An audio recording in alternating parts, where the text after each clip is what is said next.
함께 봉독하신 말씀 요한계시록 1장 3절 말씀을 중심해서 복되게 하심에 감사라는 제목으로 함께 말씀을 통해 은혜 나누기를 원합니다. 어쩌면 7월 달은 후반기를 시작하는 또 새 달이라 말할 수가 있고 맥주 감사주일을 지내며 우리가 새롭게 다시 한번 더 감사를 되새길 수 있게 된 것이 감사하기도 합니다. 우리에게 먹을 것을 주시고 우리에게 인자하심이 영원하도록 우리에게 역사하시는 우리 하나님, 그렇습니다. 지난주에는 장자를 치시기까지 하시고 출애굽게 하시고 또 가나안 땅으로 인도해 가시는 우리 하나님 구속의 은혜에 감사함을 우리가 함께 상고해 보았습니다. 우리가 어느 때보다도 또한 어려운 시대에 살아가고 있지만 감사할 내용과 감사할 조건들이 어떤 것인가 우리는 일부러라도 찾아가면서 어려운 시대를 도리어 긍정적으로 능동적으로 감사하며 살아갈 수 있는 우리의 모습들이 될 수 있어야 할 것입니다. 오늘은 일상적인 삶 속에서 우리가 어쩌면은 너무나도 귀한 것임에도 불구하고 귀하게 여기지 못하는 그런 것들을 상고해 볼 때 정말로 참 감사하다라고 하는 것을 새롭게 느껴질 수 있으면 좋겠습니다. 복의 근원 되시는 우리 하나님이십니다. 하나님이 복되다, 하나님이 복 주신다. 그 복은 진짜라고 하는 것을 말을 할 수가 있습니다. 세상의 복은 있을 수도 있고 없을 수도 있고 있다가도 없어지고 그렇게 복받은 사람이 또 하루아침에 어쩌면 그렇게 안 좋게 되는 그런 모습도 보는 것이 세상의 모습이죠. 하나님이 주신 복이라면은 어쩌면 영원하다, 완벽하다, 완전하다, 진짜다 이렇게 보장될 수가 있습니다. 모든 복의 근원자이신 우리 하나님이시죠. 주인이십니다. 그러므로 하나님이 주실 복이 한정되어 있는 것이 아니라 세상에 우리가 구하는 모든 복에 대해서 주권자이시고 오직 하나님만이 그 은혜와 복을 베푸실 수 있는 주인 되신다는 것을 우리가 먼저 신앙적으로 인식하고 인정해야 할 것입니다. 일상적인 신앙생활 속에서 누리는 복을 오늘 본문에서 우리에게 말씀해 줍니다. 그래서 참 우리가 너무나 복되다, 참 복되다, 그 복된 삶을 살아가고 있구나 새롭게 발견해가며 감사할 수 있는 우리의 모습이 되어야 할 것입니다. 먼저는 말하게 하신 은혜를 우리는 감사할 수 있어야 할 것입니다. 다르게 보면 언어를 주신 우리 하나님이시다라는 것이죠. 오늘 본문의 이 예언의 말씀은, 이 예언이란 말은 앞으로 일어날 일을 미리 말하거나 짐작하여 하는 말이라고 그렇게 사전적으로 말하고 있습니다. 한마디로 예언은 말입니다. 말. 그래서 말씀 이렇게도 말하는데 그 예언이 기록된 것이 성경이다 이렇게 말할 수가 있습니다. 물론 성경은 앞으로 일어날 일만이 기록된 것이 아니라 지난 날들까지도 기록해서 우리에게 교훈해 주시는 하나님의 말씀이십니다. 성경은 예언적 기능도 있다 이렇게 보게 됩니다. 그래서 앞으로 일어날 일에 대해서 미리 말씀하게 하셨고 그것을 기록하게 하셨다라는 것이죠. 그 말이 글자로 기록된 것이 성경이다. 그래서 어쩌면은 글자가 있기 전에 말이 있다 이렇게 말을 할 수가 있죠. 우리는 말할 수 있습니다. 선교사님들이 현지에 가서도 그들이 말이 있는데 언어가 없다, 참 문자가 없다 이래서 그들의 글을 만들어줘서 성경을 읽도록 해주는 그런 사역도 해가는 것을 볼 수 있죠. 우리가 말을 할 수 있다고 하는 것은 얼마나 귀한지 몰라. 이미 창세 때부터 아담 때부터 우리에게 언어를 구사할 수 있는, 그래서 서로가 소통할 수 있는 하나님 우리에게 말의 기능, 언어의 기능을 주신 것이 얼마나 감사한지 몰라요. 물론 어쩌면은 살아오면서 우리가 볼 때도 주변에 언어 장애를 겪고 있는 사람들이 없잖아 있기도 합니다. 그러나 일반적으로 바라볼 때 하나님 우리에게 언어의 기능을 주셨습니다. 장애가 있다 할지라도 그 나름대로 장애를 극복하여 서로가 소통할 수 있는 그런 수단들이 발달해 가고 있는 것을 볼 때에 아무튼 하나님께서 우리에게 말할 수 있는 기능을 주시고 언어를 주셨다는 것에 대해서 우리는 너무나 기본적인 것 같지만은 감사할 수 있어야 할 것이죠. 많은 사람들이 세상을 떠나가시는 그런 모습 속에서 말문을 닫았다 이렇게 하시는 말씀을 들을 때 참 본인도 그렇고 지켜보는 가족들도 얼마나 참 답답하시겠는가 그런 생각이 듭니다. 우리가 지금도 조잘한다 할지라도 말할 수 있다고 하는 것이 얼마나 감사한가. 우리는 그렇게 말하기 이전에 나에게 말할 수 있는 은혜를 주셨구나, 하나님이 내게 이런 기능도 주셨구나 라고 하는 것을 우리는 생각하며 그 언어 생활을 통해서 하나님이 기쁨이 되는 우리의 모습이 되어야 할 것입니다. 진짜 말할 수 있는 것을 감사하는 사람은 쓸데없는 말, 저주스러운 말, 욕되는 말, 그런 말은 삼가할 겁니다. 그 말이 얼마나 귀한 것인가, 내가 지금도 말할 수 있다고 하는 것이 얼마나 감사한가. 그러니까 쉬운 말로 쓸데없는 말, 값어치 없는 말을 많이 하기보다 긍정적이고 유익되고 덕이 되는 그런 말들 우리가 많이 한다라면은 얼마나 더 좋겠는가라고 볼 수가 있습니다. 노아 홍수 이후에 이 사람들이 언어가 하나였다, 그렇게 말하고 있습니다. 노홍수 이후에 그들이 번성해 가면서 많은 사람들이 있으면서 그들이 언어가 하나다, 그래서 서로가 소통이 원활했다라고 성경은 기록해 주고 있습니다. 그러다 보니까 그들이 말이 잘 통하니까 그들 스스로가 하나님보다 더 높아지려고 하는 그런 모습들, 다시는 홍수가 난다 할지라도 우리가 빠져 죽지 않게 탑을 쌓자라고 하면서 그들이 그렇게 작업을 이루어 갔다는 것이죠. 거기서 성경이 지적해 주는 것은 그들은 말이 하나였다, 구엄이 하나였다, 이것이 하나의 문제가 되었다라고 하는 것을 말씀해 주고 있습니다.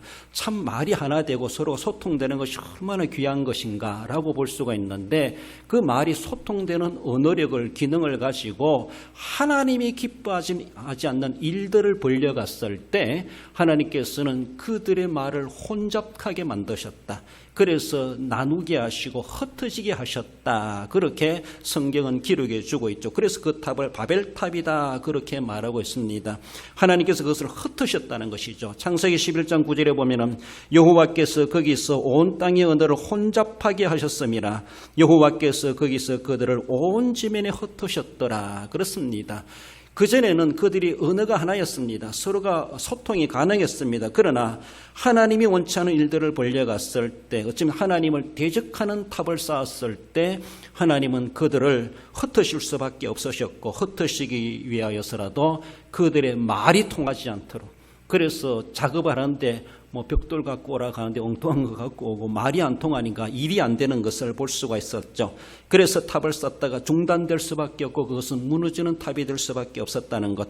그래서 그 탑을 바벨이라, 발랄이라 이런 단어를 사용하는데 흩어버리셨다라는 겁니다. 어쩌면 그 이후에 그래서 수천 가지, 어쩌면은 아직도 숫자도 모르는 그런 언어로 그렇게 파생되어져서 이제는 지구촌 가면 말이 잘 안 통해가지고 서로가 어려움을 겪는 것을 볼 수가 있습니다. 이런 가운데 놓여지지만 그러함에도 불구하고 그래도 우리나라 배경으로 바라보면 하나의 언어를 쓰고 소통하고 있다는 것이 얼마나 귀하고 감사한지 모릅니다. 내가 지금 그렇게 말을 했을 때 남녀노소를 불구하고 누구든지 내 말을 알아들을 수가 있고, 그 사람이 한국말을 했을 때 내가 그 말을 알아들을 수가 있다고 하는 것이 얼마나 귀한지 몰라요. 그러니까 수만 가지 언어로 흩어져 있다 할지라도 우리가 이만큼이라도 언어의 기능을 가지고 말할 수 있다고 하는 것이 얼마나 귀한가. 그렇습니다. 우리가 선교지나 외국에 가서 예배 드릴 때 보면은 어쩌면은 각자가 자기 말로 찬송을 하고 기도하는 것을 볼 수가 있죠. 한국 사람 한국말로 기도하고, 미국 사람 영어로 기도하고, 태국 사람 태국말로 기도하고, 같이 통성 기도하다 보면은 똑같이 영어로만 하겠습니까? 그러니까 하나님은 다 알아들으시겠지만은 언어가 여러 가지로 흩어져 있다는 것을 볼 수가 있죠. 그럼 우리가 여기서 함께 통성 기도하든지 같이 찬송을 하든지 예배를 하든지 하나의 언어를 가지고 찬송을 할 수 있고, 기도했을 때 다 알아들을 수가 있고 함께 예배할 수 있다고 하는 것, 이러한 순서지도 그저 한글로만 해놔도 우리가 다 보고 알 수 있다고 하는 것이 얼마나 귀한지 몰라요. 이런 흩어져 있는 언어 가운데서도 우리로 하여금 이렇게 말하게 하시고 그 말을 알아듣게 하시고 그 말이 소통되게 하셨다라고 하는 것에 대해서 우리는 정말 하나님 앞에 감사할 수 있어야 됩니다.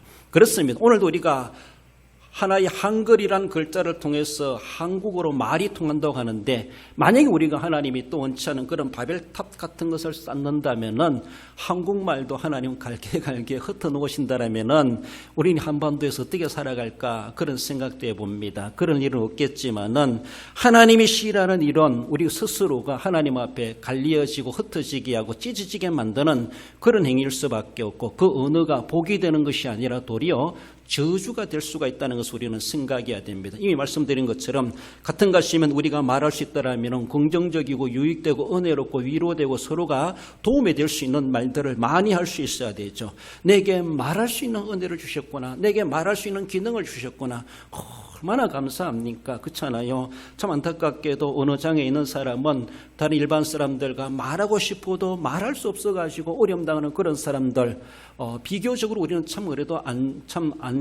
안정되게 언어할 수 있다고 하는 것이 얼마나 감사한가.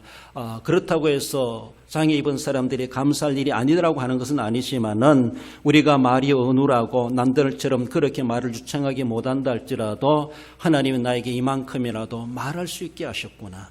내가 어떻게 어눌하게 서투르게 두서없이 기도하고 찬송하고 예배한다 할지라도 하나님이 그것을 잘 들으신다는 것이 얼마나 감사합니까? 하나님이 내 신음소리까지도 들으시는 하나님, 나에게 말할 수 있는 기능을 주셨다는 것을 우리는 생각하며 하나님 앞에 우리는 마음껏 말할 수 있어야 되고, 하나님이 듣고 싶어하는 소리, 하나님이 듣고 싶어 하시는 그런 말씀, 하나님이 듣고 싶어 하시는 그런 언어, 하나님이 듣고 싶어 하시는 그런 찬송, 하나님이 듣고 싶어 하시는 그 기도 소리, 나는 너 입을 통해서, 너 말하는 기능을 통해서 난 그 소리를 듣고 싶다, 그런 소리를 듣고 싶다, 그런 말을 듣고 싶다. 하나님이 각자에게, 우리에게, 우리 교회를 향하여, 우리 대한민국을 향하여 하나님은 말소리를 듣고 싶어 하신다라고 생각해야 돼요. 그리고 우리에게 말할 수 있는 기능을 주기 때문에 하나님 앞에 우리는 응답하는 마음에서 말할 수 있어야 되죠. 하나님 앞에 올려드리는 것이 있어야 되죠. 바벨탑을 쌓는 것처럼 하나님이 원치 않은 일들을 벌여가는 것이 범죄하는 일이요,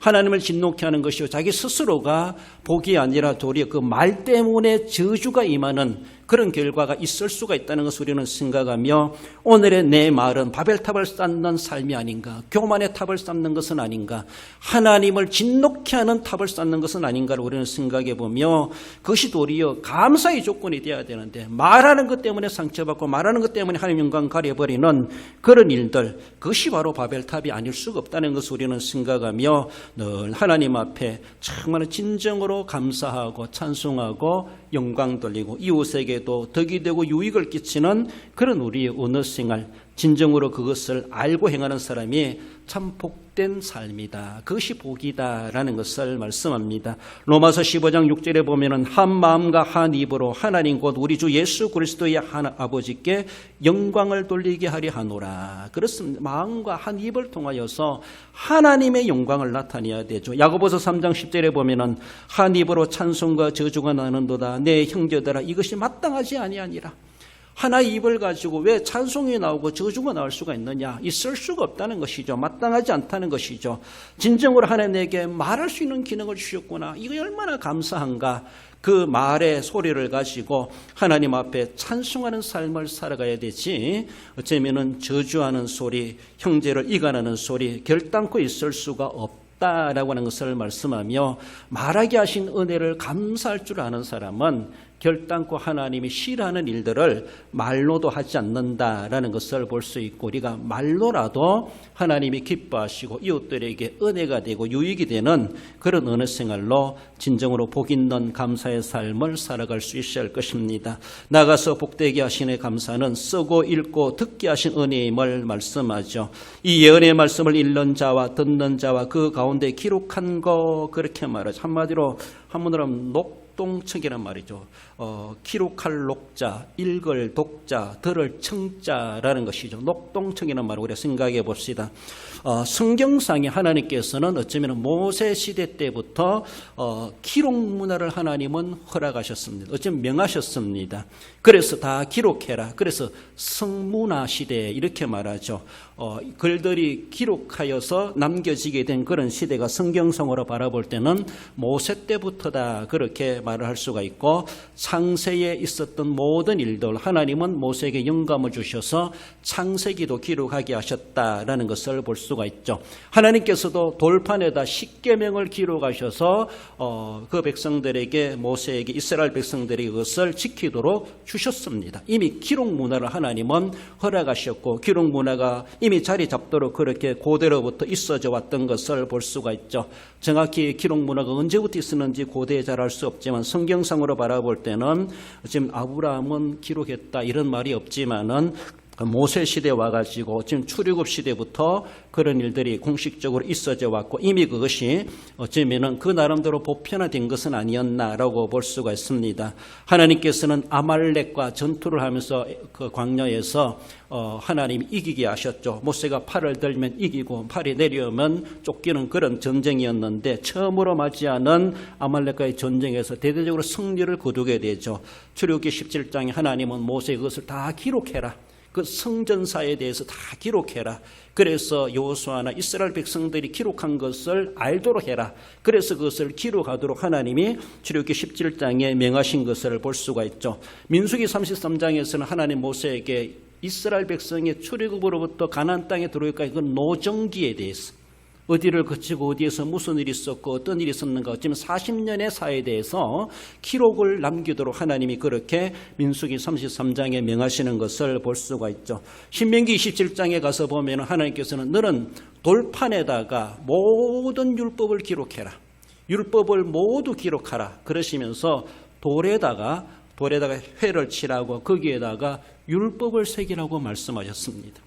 그 당시 어떻게 그렇게 했는지 알 수 없지만 아무튼 하나님께서 그렇게 기록을 남기도록 하셨습니다. 그렇습니다.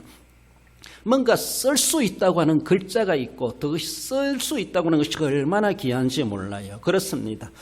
하나님께서 선지자들에게도 하박국서 2장 2절에 보면은 너는 이 묵시를 기록하여 판에 명백히 새기되 달려가면서도 읽을 수 있게 하라. 그렇게 말합니다. 골로새 4장 16절에 사도 바울은 이 편지를 너희에게서 읽은 후에 라오디게아의 교회에서도 읽게 하고 또 라오디게아로부터 오는 편지를 너희도 읽으라 그렇게 말합니다. 뭔가 기록한다고 하는 게 얼마나 귀한지 몰라요. 그래서 구약시대나 신약시대나 선지자들이나 사도들이나 그들은 하나님이 행하시는 그 모든 일 하나님의 역사들을 기록으로 남기게 되고 서신으로 남기게 되고 그것을 교회로 보내가지고 교회들로 돌려가면서 읽어보도록 읽도록 하고 그렇게 했던 것을 보죠. 여러분들 기록이 목적이 아니죠. 기록의 기능과 목적이 있다고 하는 것은 읽게 하는 겁니다. 읽기 위해서 쓰는 것이죠. 그렇잖아요? 그리고 그래 기록에 놓으면 그런 사실들이 보존되게 돼 있어요. 아, 옛날에 이런 일이 있었구나, 이런 일도 있었구나 라고 하며 우리가 예배 일지를 적든지 또 회의록을 적든지 기록을 남긴다고 하는 것은 참 귀한 일이기도 합니다. 그리고 그것이 또한 다른 사람들에게 전달의 역할도 있기도 합니다. 기록에 놓으면 그 자리에 없었던 사람들이 기록했던 것을 보면서 우리가 알 수가 있습니다. 우리 이전의 역사에 대해 알 수 없지만 성경이 기록해 놓은 것을 보면 옛날에 이런 일들도 있었구나. 하나님 이렇게 역사하셨구나. 우리가 그 시대에 살아보지 않았지만은 우리는 알 수 있는 것을 볼 수가 있죠. 기록했다고 하는 주된 기능과 목적이 있다면 읽도록 하기 위한 거예요. 읽지 않고 기록해 놓으면은 읽지 않는다면은 무슨 소용이 있겠습니까? 읽기 위하여서 가장 기본적인 목적은 읽기 위하여서 다시 읽기 위해서 기록했다 이렇게 말할 수가 있죠. 그래서 기록하는 것은 읽도록 하기 위해서 기록하는 것입니다. 그렇습니다. 그래서 그 읽은 것은 검토하는 것이 옛날에 이런 일도 있었구나. 그래서 그것을 생각하게 되고 묵상하게 되고 옛날에 그런 사건에 하나님이 이렇게 역사하시고 하나님의 복을 주시거나 하나님이 진노하신 내용들도 있다라는 것을 교훈을 삼게 되는 것을 보게 되죠. 검토를 하게 되고 연구를 하게 되고 은혜를 입게 됩니다. 기록한 것을 읽음으로 인해서 우리가 또한 유익함을 누리게 되는 것을 보게 되죠. 그렇습니다. 그래서 읽는다는 것은 또한 듣거나 선포하는 것뿐만 아니라 전체적으로 바라볼 때 기록하고 읽는다는 것은 진정한 목적은 믿음을 위한 것이다라는 것입니다. 우리가 신앙적인 배경으로 바라볼 때, 태전에서 바라볼 때 하나님 우리에게 주신 기록으로 남긴 것은 다 우리의 믿음을 위한 것입니다. 그것을 왜 또 읽으라고 말씀하십니까? 그것을 왜 암송하라고 말씀하십니까? 그 말씀을 믿으라고 하는 것이죠. 믿고 살아가도록 하기 위해서 하나님 우리에게 주셨다라는 것입니다. 많은 기록들이 어쩌면 국회나 이런 데도 안건으로 상정되어 있지만 그것이 묵혀져 있고 읽혀지고 있지 않고 검토되고 있지 않고 산더미처럼 쌓여져 있다, 이렇게 말을 하기도 합니다.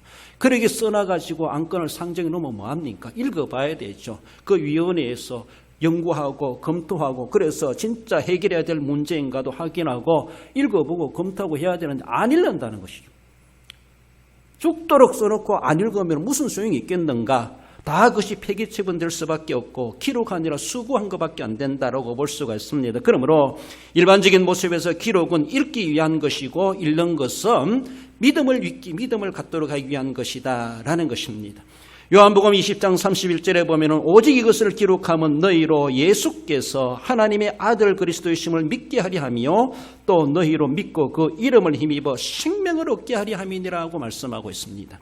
하나님께서는 성경을 기록하게 말씀하셨습니다. 그래서 많은 사람들이 구약으로부터 신약의 계시록에 이르기까지 하나님의 역사를 기록으로 남기게 되죠.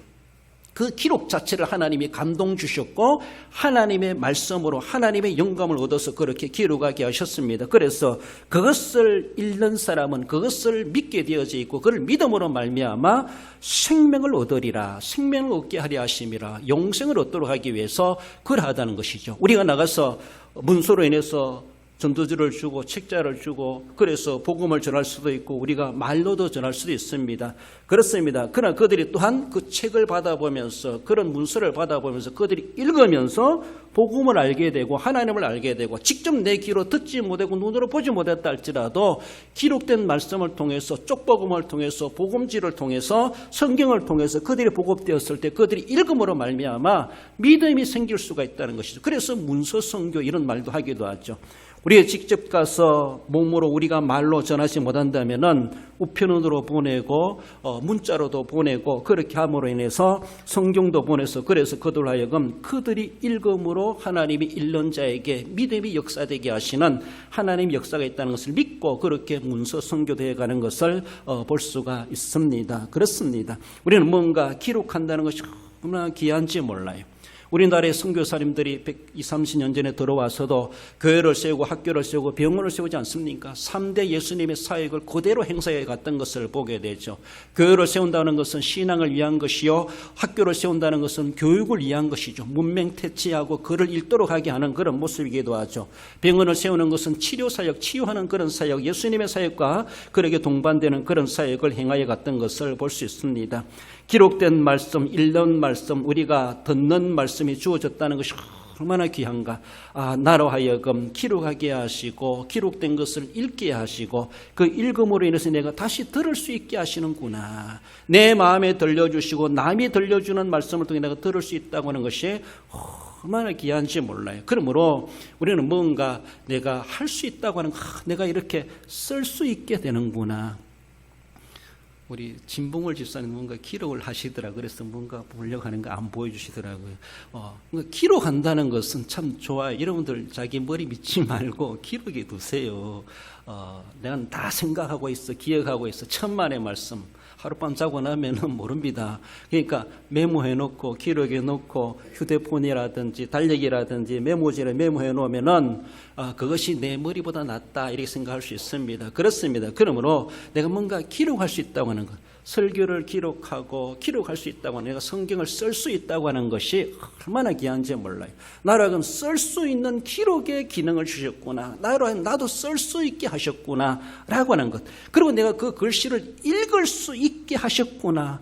문맹이 퇴치되죠. 그렇죠. 우리나라 거의 사람들이 이제는 거의 다 글을 읽을 수 있지 않나, 어른들도 그렇게 생각해 볼 수 있는데, 육체적인 연약함으로 이제 그 약해질 수밖에 없는 우리의 쇠약함이 있을 수 있지만은 내가 읽을 수 있고 들을 수 있는 기능이 있다고 하는 것에 대해서 우리는 감사할 수 있어야 돼요. 그래서 이 기능이 언제까지 가겠느냐 우리는 불안할 수 있지만은 내가 이래도 내 손으로 글을 둔하지만 쓸 수 있다고 하는 것이 감사하다. 내가 이것을 내 눈으로 보고 읽을 수 있음이 참 감사하다. 내 귀로 그것이 들려지니까 내가 들을 수 있으니까 얼마나 감사한가. 물론 이것이 다 내게 허락되지 않는 그런 장애를 입고 있는 사람들도 없잖아 있지만은 일반적인 모습에서 우리로 하여금 이 예언의 말씀을 읽는 자와 듣는 자와 그 가운데 기록한 것, 나도 그렇게 기록할 수 있다라는 것이죠. 그러니까 녹동청, 그렇게 기록할 수 있고 들을 수가 있고 내가 말할 수가 있다고 하는 것이 얼마나 귀한지 몰라요. 그러므로 하나님 앞에 내가 이것에 쓰고 읽고 들을 수 있는 기능에 대해서 감사해 받는가.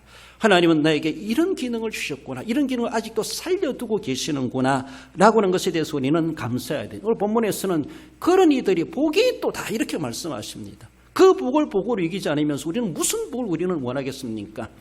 하나님이 우리에게 복되다 하시고 이런 복을 추구하거라. 그래서 많이 읽는 자가 되어라, 많이 듣는 자가 되어라, 많이 쓰는 자가 되어라. 하나님은 어쩌면 그렇게도 우리에게 강조해 주시는 말씀이 아닌가 그렇게 볼 수가 있습니다. 이런 말이 있어요. 당신은 글을 읽을 수 있다는 것은 2배의 축복을 받은 것입니다. 왜 그런가 하면 세상에는 20억의 인구가 글을 알지 못하고 살아가는 인구들이래. 정확한 통계인지 알 수 없지만 기록으로 그래 나와 있습니다. 20억이라고 하는 인구들은 문맹, 글을 모른다는 것이죠. 말을 하면서도 글씨를 모른다는 것이죠. 그러니까 소통이 안 될 수가 있어요. 여러 가지 많은 제한이 되고 있습니다. 내가 정말로 그렇게 글을 읽고 듣고 쓸 수 있는 은혜를 내가 누리고 있다고 하는 것이 얼마나 귀한가. 숫자로 볼 때 내가 20억 명의 인구에 내가 들어가지 않고 거기에 그들보다가 내가 낫다라고 생각했을 때 이것만큼 내가 감사하지 못한 얼마나 안타까운 모습인가. 2배의 축복을 받았다라고 하는 것은 첫 번째는 내가 글을 읽을 수 있다고 하는 것이 감사하고, 그리고 유익한 글을 읽을 수 있다고 하는 것이 감사하다는 거예요. 아무거나 읽는 것이 아니라, 쓸데없는 걸 읽는 것이 아니라, 저속한 걸 읽는 것이 아니라 성경을 읽고 은혜가 되고 생명을 주는 말씀을 내가 읽을 수 있다고 하는 것. 물론 모든 문자도 읽을 수가 있겠지만은 그 문자들 중에서도 글씨 중에서 내가 읽을 수 있다고 하는 것은 은혜로운 말씀을 읽을 수 있다고 하는 것. 내게 주시는 생명의 말씀을 읽을 수 있다고 하는 것이 또 하나의 복이라는 겁니다. 많은 사람들이 성경을 갖고 싶어도 갖지 못하는 그런 시대에, 그런 지역에 살아가는 사람들 많습니다. 그렇게 듣고 싶어도 성일교를 듣지 못하는 그런 안타까워하는 사람들도 많이 있습니다. 읽고 싶어도 읽을 수가 없고, 쓰고 싶어도 쓸 수가 없고, 듣고 싶어도 들을 수가 없는 그런 가운데 살아가는 사람들이 얼마나 많은지 몰라요. 신앙적으로 자유롭지 못하니까 그럴 수도 있고, 어쩌면 그만큼 문화와 혜택을 누리지 못하니까 그럴 수도 있다는 것을 생각할 때에 우리는 얼마나 참 행복에 겨워 넘치는 삶을 살아가고 있는가. 너무나 사소한 것 같지만 내가 쓰고 읽고 들을 수 있다라는 것이 얼마나 감사한가. 그래서 우리가 쓰는 것도 거룩한 글을 쓰게 되고, 읽는 것도 좋은 글들을 읽으려고 하고, 들을 것도 좋은 것들을 들으려고 해야 되죠. 별로 가치도 없는 것, 싸구리, 그리고 그런 것도 우리가 뭐 그렇게 귀담아 듣고 귀담아 말을 하고 침튀기며 말을 하고 그걸 얼마나 연필 딸도록 쓰려고 할 필요가 없다는 것이죠. 내가 뭔가 설교를 기록할 수가 있고, 성경을 쓸 수가 있고, 내가 기도문을 쓸 수가 있고, 내가 일기를 쓸 수 있다고 하는 것이 얼마나 감사한가.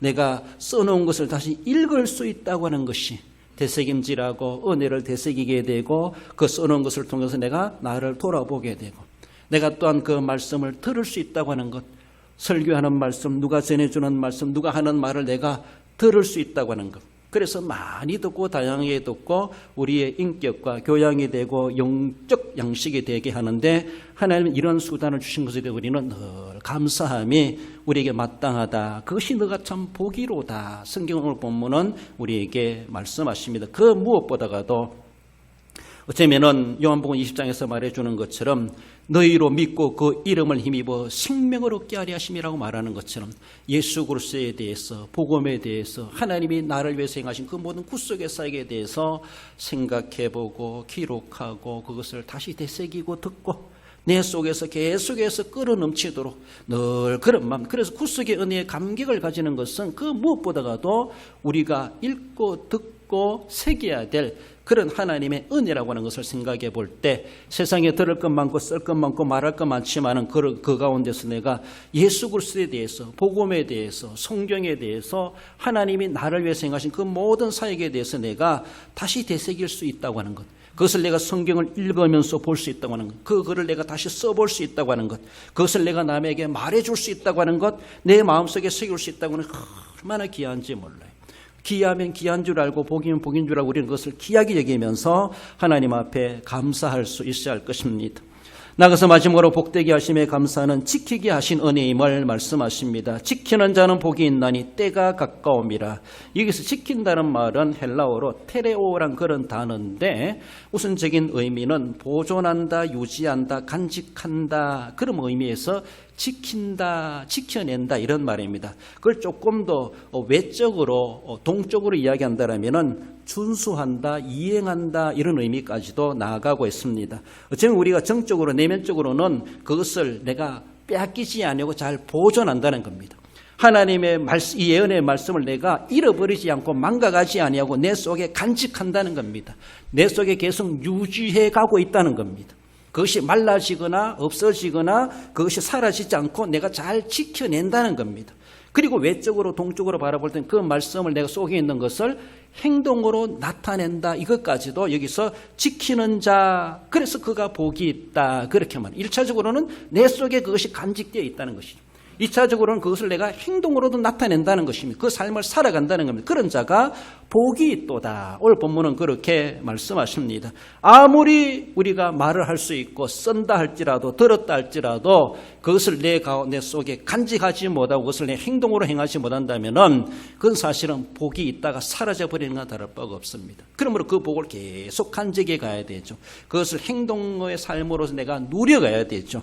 여기서 그래서 지키는 자는 복이 있다. 그렇게 말씀하십니다. 그렇습니다. 늘 우리의 심령 속에 하나님의 말씀이 충만하게 간직되어야 되고 그 말씀이 한 번 들은 것으로 기록한 것으로 한 번 생각한 것으로 끝나는 것이 아니라 계속 되새김질이고 그 말씀이 내 속에 늘 생생하게 살아있어야 되죠. 그래서 사실 우리는 망각이라는 은혜가 있다 보니까 한번 들으면 잊어버리고 뭐 나이 들어 그런 것이 아니라 그러니까 제가 재탕을 해도 여러분들 모를 수가 있습니다.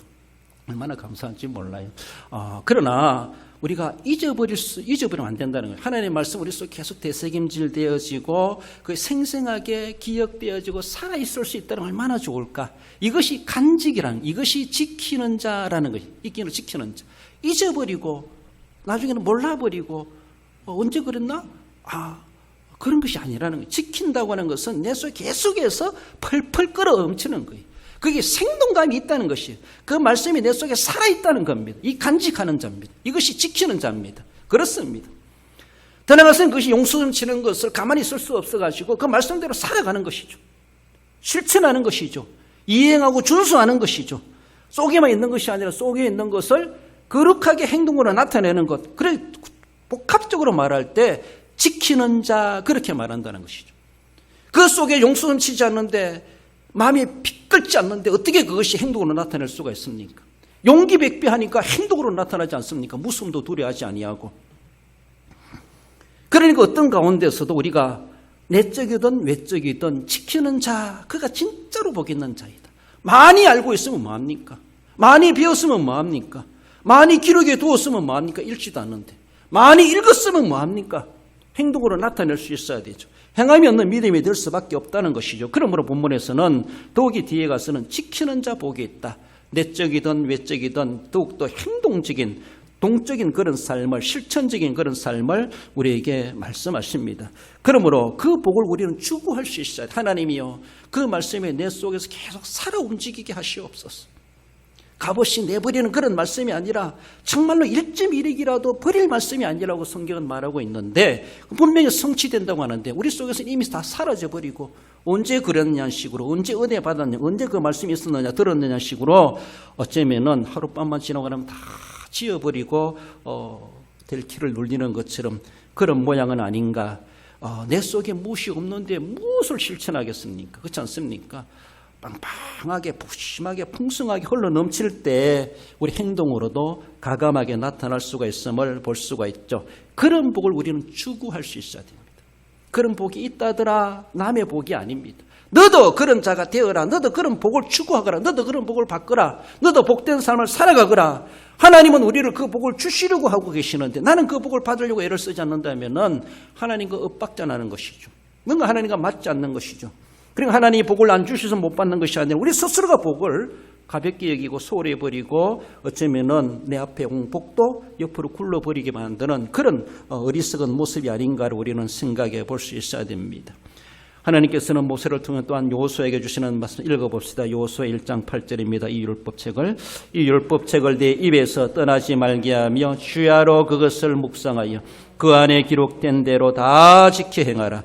그리하면 내 길이 평탄하게 될 것이며 내가 형통하리라. 할렐루야. 그렇습니다. 뭔가 우리가 평탄하고 형통하기를 원하십니까? 그 모든 복을 하나님은 주고 싶어 하십니다. 그렇게 가난 정복을 앞두고 있는 여호수아에게 하나님 이런 말씀으로 비결을 말씀하시고 용기를 주시지 않습니까? 기록된 율법의 책을 입에서 떠나지 말게 하고 주야로 묵상해라. 그 말씀대로 행해보라. 그러면은 말씀대로 나아가라. 그러면은 내 길이 평탄하고 형통하리라. 형통하지 못하고 평탄하지 못한 우리의 인생길에 하나님께서 이런 길을 이미 예비해 두시고 우리에게 복 주시마 말씀하고 있음을 늘 기억하며 우리는 어쩌면 이미 그 복을 누리고 살아가는 것은 아닌가. 비교적으로 이렇지 못한 사람들에 비하여서 참 형통한 삶을 살아가고 있음을 우리는 늘 생각하며 어느 때보다도 이런 측면에서도 하나님 앞에 깊이 감사하며 그 복이 내게 사라지지 않고 영원히 우리는 그 복을 받아 평탄하고 형통한 삶을 살아갈 수 있는 우리 모습이 되어야 할 것입니다. 말씀을 맺습니다. 우리 성도 여러분, 진정으로 복되게 하심에 감사하는 소통할 언어를 주심에 대해서 우리는 감사할 수 있어야 할 것입니다. 나로 하여금 말할 수 있게 하시는구나. 언젠가 나도 말문이 막힐 날이 닥칠 날이 있겠지만은 오늘도 내가 말하게 하심에 대해서 내가 그 언어를 통하여서 하나님이 기뻐하시는 말을 해야지. 그 소리를 해야지. 늘 은혜 받은 자답게 감사하는 자답게 우리의 언어 생활을 할 수 있어야 할 것입니다. 쓰고 읽고 듣게 하신 은혜를 우리는 감사해야 돼요. 여기에 대해서 많은 어려움을 겪고 있는 제한된 분도 없잖아. 있을 수 있겠지만은 그럼에도 불구하고 이만큼이라도 내가 쓸 수가 있고 읽을 수가 있고 듣게 하신 은혜가 참 은혜로다. 너무나 감사하다.